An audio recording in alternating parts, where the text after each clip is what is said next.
আসসালামু আলাইকুম সবাইকে। আজকে আমি আপনাদের সাথে শেয়ার করব পিৎজা রেসিপি। তো বাসায় কিভাবে এত ইয়াম্মি পিৎজা তৈরি করবেন তা জানতে হলে আমাদের সাথেই থাকুন। আর ভিডিওটি ভালো লাগলে অবশ্যই কমেন্ট শেয়ার করতে ভুলবেন না। প্রথমে আমার বানিয়ে রাখা টমেটো সসগুলো উপরে দিয়ে দিচ্ছি। এই টমেটো সসটা আমি কিছুদিন আগে বানিয়েছিলাম, যেহেতু ডিপে সংরক্ষণ করেছিলাম তাই কিছুটা জমাট বেঁধেছিল। তারপর বাজার থেকে কিনে আনা টমেটো সসটা হালকা করে দিয়ে দিয়েছি। টমেটো সসটা দিয়ে ভালো করে চারিদিকটা মিশিয়ে নেবেন। তারপর দিয়ে দিয়েছি চিকেন আর ক্যাপসিকাম ভাজা। ক্যাপসিকামটা কাঁচা দিলেও হয়, কিন্তু আমি দুইভাবেই ক্যাপসিকামটা ব্যবহার করেছি যাতে করে টেস্টটা আর একটু ভালো আসে। ক্যাপসিকামগুলো আমি পাতলা করে কেটে দিয়েছি।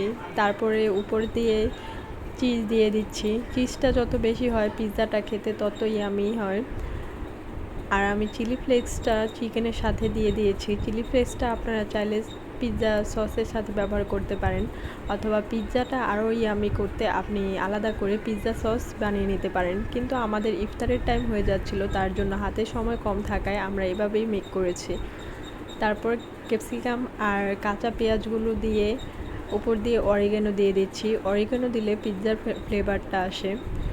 আলহামদুলিল্লাহ, আমাদের পিৎজাটা ভেতর বাহির দুই দিক দিয়ে সুন্দরভাবে সফট হয়ে এসেছে, আর খেতেও অনেক ইয়ামি হয়েছিল। আপনাদের কাছে কেমন লাগলো তা অবশ্যই কমেন্ট বক্সে জানাবেন। আশা করি আমাদের সাথেই থাকবেন। আসসালামু আলাইকুম।